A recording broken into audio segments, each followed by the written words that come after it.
पांचटा विषय रखा है काना कले आमे हजार वर्ष पर्यंत समग्र पृथ्वी के नेतृत्व दे पार प्रथम होची स्वर बोध बा स्वदेशी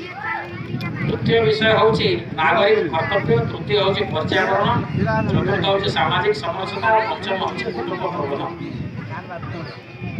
किंतु प्रथम विषय कहूचे एटा होची स्वर बोध स्वदेशी स्वर बोध इसलिए लगी आवश्यकता अच्छे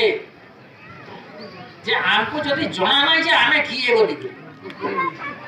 आमे समस्त तो जानतो आमे होची पुत्र रूपी हिंदू समाज भारत वर्षर सहस्त्र योजन विस्तीर्ण भूमि रे हिमालय दक्षिण सिंधु सागर पर्यंत विस्तार लाभ करिथिबा आउ सेपटे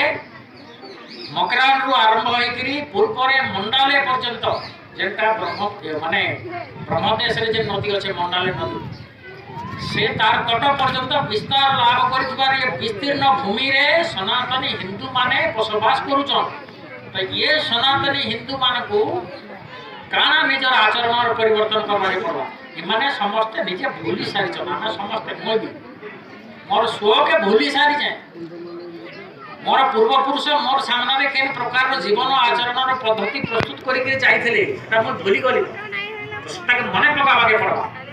भूली गला ऊपर काना हवा जेंति एबे देखिथिले अपन माने सोशल मीडिया रे गुटे आसी दिला जे गुटे कलरा जे रामकर कार्य करबा लागि तुम जन्म हेति आसी छ तमे मने पका तुमर स्वरूप तुम हो तो रुद्रवतार भगवान रुद्रकर अवतार तापर तार मने पड़े तार स्व जागरण हला आत्मचिंतन आशा किए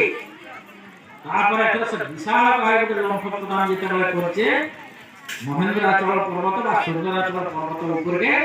से पर्वत दबी गला से भारत की है असी जोजन शरीर ठिया है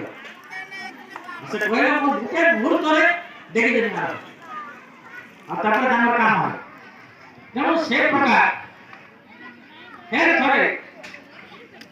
अर्जुन तांकर स्व के भूली गले तांकर काम गाना से भूली गले कि सब होइले आ ताको सारा मने पकावा लागि भगवान श्री कृष्ण अखर अध्याय गीता हमको बुझावा के पड़ला